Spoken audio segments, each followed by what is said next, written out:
Slenderman नाम तो आपने बहुत बार सुना होगा, आपने इंटरनेट पर इसे बहुत बार देखा भी होगा, आपने इसकी बहुत सारी स्टोरीज सुनी होंगी। लेकिन आज मैं आपको 2 स्टोरी सुनाने वाला हूँ स्लेंडरमैन की। एंड शुरू में आपको मैं स्लेंडरमैन के बारे में बताना चाहूँगा। स्लेंडरमैन एक अर्बन लेजेंड है, एक ऐसा पैरानॉर्मल क्रिएचर है जो कि बहुत ज़्यादा लंबा दिखता है।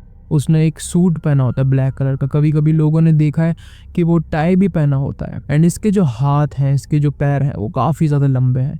इसकी हाइट इतनी ज़्यादा लंबी है कि आप जितना इमेजिन कर सको उतना इमेजिन कर लो। एंड स्लेंडरमैन की एक बात बहुत ज़्यादा खौफनाक है, ये ना बच्चों को किडनैप करता है। और कहानियों के मुताबिक, जितनी भी कहानियाँ आज तक इंटरनेट पर आई हैं, कहानी के मुताबिक वो अपने हाथों को कितनी भी दूर तक चौड़ा कर सकता है, फैला सकता है अपने हाथों को। उसकी पीठ से कई लोगों ने ये भी देखा है कि टेंटिकल्स निकलते हैं। आपको कैसे पता चलेगा कि स्लेंडरमैन आपके आसपास है?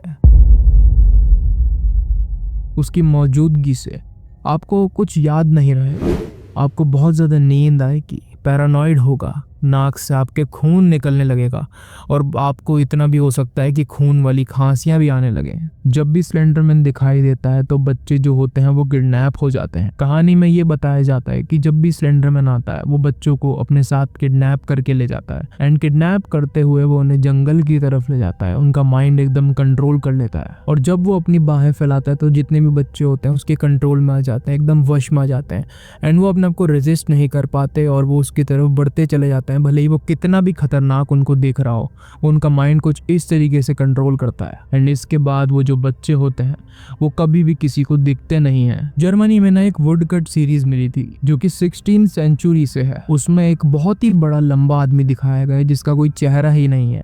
एंड उसका नाम कुछ इस तरीके से था, क्या पता मैं इसे कुछ गलत स्पेल कर रहा हूँ, लेकिन वो कुछ इस तरीके से था, डेर ग्रॉबमैन। इंस्क्रिप्शन के मुताबिक तो वो एक मिथिकल क्रिएचर है जो कि ब्लैक फॉरेस्ट में रहता है। और कहानी के मुताबिक वो रात को जंगल से निकलता है, उन बच्चों को ले जाता है जो कि बुरे होते हैं या फिर शरारती बच्चे जो होते हैं उन्हें ले जाता है। एक पुरानी जर्मन जनरल जो कि 1702 से है, उसमें एक बहुत ज्यादा डरावनी और खतरनाक सी कहानी मिली जो कि कुछ ऐसी है। मेरा बेटा, मेरा लार्स, वो चला गया। उसे उसके बिस्तर से उठाकर ले जाया गया। जो कुछ बचा था वो था बस एक काले कपड़े का टुकड़ा। कल लार्स मेरे बेडरूम में दौड़ कर आया था, अपनी पूरी ताकत से चीख रहा था, टॉल मैन बाहर है। वो चिल्लाता रहा। जब मैंने उससे पूछा कि वो किस बारे में बात कर रहा है तो उसने डेर ग्रॉबमैन के बारे में बताया। उसने कहा कि वो हमारे गांव के पास वाले जंगलों में रहता है और उसने बताया कि थोड़े दिन पहले जो हमारी गाय मरी थी वो भी उसी ने मारी थी। मुझे लगा कि मेरी गाय दूध चली गई है, लेकिन मैं उस पर विश्वास नहीं करता। आखिरकार वो एक बच्चा ही तो था। इस चीज़ पर मैंने कोई भी एक्शन नहीं लिया। लेकिन अब मेरा बेचारा बच्चा लार्स मुझसे दूर हो चुका है। हम लोगों को उसे ढूंढना होगा और ये जगह छोड़नी होगी, नहीं तो हम भी मारे जाएंगे। मुझे माफ़ करना बेटा, मुझे तुम्हारी बात सुननी चाहिए थी। भगवान मुझे माफ़ करे।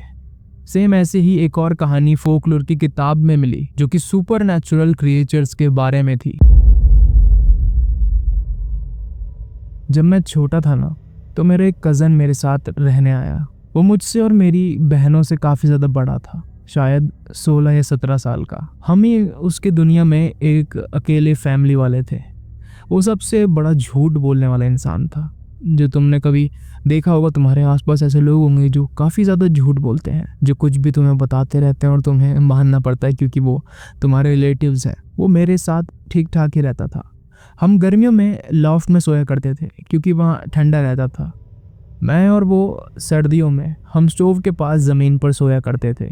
मेरी बहनें अपने अपने कमरों में सोया करती थी। तो एक रात मेरा कज़न मुझे शोल्डर पर बहुत तेज़ पंच कर कर उठाता है। और गर्मियाँ थी तो हम लॉफ्ट में ही सो रहे थे, जैसा मैंने आपको पहले बताया। और जब वो मुझे उठाता है तो मेरा पहला तो ख्याल ये था कि बस मैं उसे अपने घर से बाहर धकेल दूँ, क्योंकि मुझे उठने का ना बिल्कुल भी मन नहीं कर रहा था। आप समझ सकते हो ना।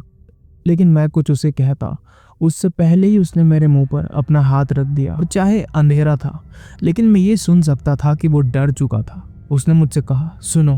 तो मैं ध्यान से सुनने लगा। वहाँ पर कुछ खुरचने की आवाज़ आ रही थी जैसे कुछ छत पर हो रहा हो। और छत हमारे सर के बिल्कुल ही ऊपर थी क्योंकि हम लॉफ्ट में थे। मैं थोड़ा सा पहले तो घबरा गया था, लेकिन मैं इसे ज़्यादा सीरियस नहीं ले रहा था क्योंकि वो आखिरकार सबसे झूठ ही बोलता रहता था। तो मैंने उसे कहा तो क्या हो गया, ये बस कोई रकून या फिर बिल्ली होगी। जॉन ने कहा नहीं, मैंने ये आवाज़ पहले भी सुनी थी जब मैं तुम्हें उठा रहा था। ये कदमों की आवाज़ जैसी लग रही है, जैसे कोई ऊपर चल रहा हो। मैं तो बिल्कुल भी इसकी बात को मान ही नहीं रहा था। मैंने तुम्हें बताया था ना कि वो सबसे बड़ा झूठा है, झूठ बोलने में उससे ऊपर कोई भी नहीं है।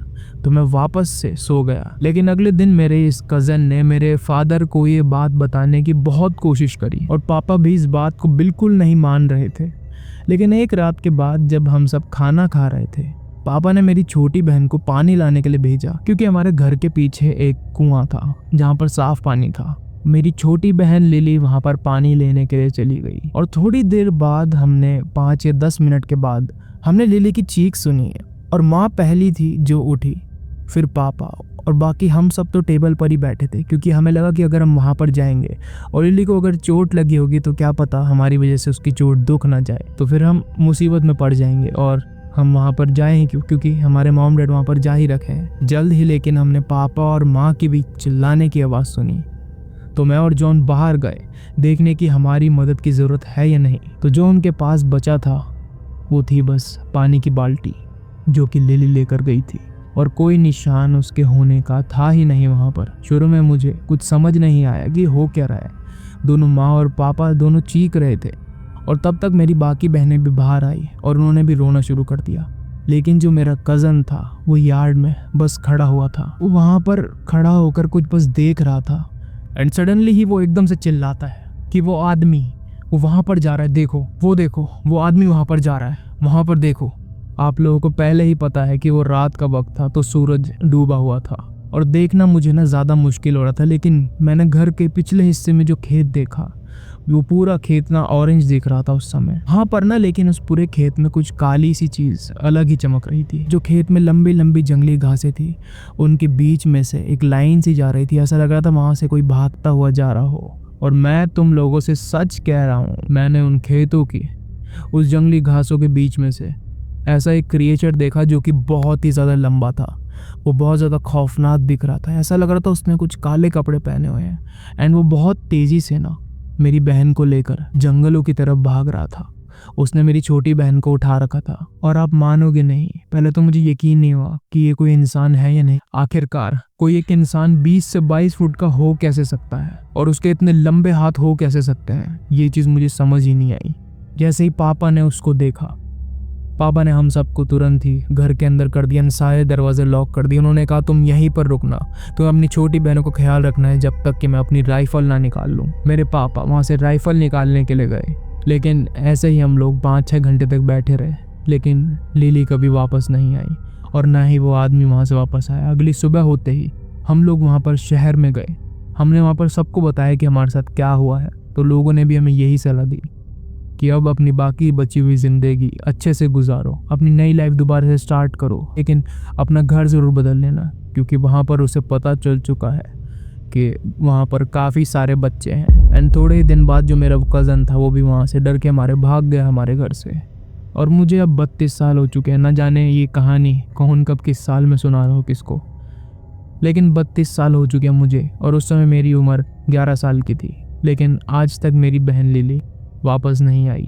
तो दोस्तों ये थी कुछ स्लेंडर मैन की हॉरर स्टोरीज़। अगर आपको ऐसी हॉरर स्टोरीज़ पसंद है तो हमारे चैनल को प्लीज़ सब्सक्राइब तो करना हो आप करिए, लेकिन शेयर ज़रूर करिए। हमारा चैनल इस समय बहुत ज़्यादा डाउन चल रहा है, पता नहीं किस लिए यूट्यूब ने क्या पता शैडो बैन लगा दिया हो। ऑनेस्टली यूट्यूब ने शुरू में हमारा चैनल तो बहुत ज़्यादा पुश किया, लेकिन अब पता नहीं क्या इसमें प्रॉब्लम आ रही है। तो मैं आपसे सपोर्ट मांग रहा हूँ। हालाँकि आप अगर इस समय वीडियो देख रहे हैं तो प्लीज़ इसे एक शेयर ज़रूर कर दीजिएगा। शेयर में कोई पैसे नहीं लगते, एकदम फ्री है। प्लीज़ हाँ हमें सपोर्ट कीजिए। इस समय मुझे आप लोगों के सपोर्ट की बहुत ज़्यादा ज़रूरत है। एंड थैंक्स फॉर वॉचिंग, अगर आप अभी तक देख रहे हो तो।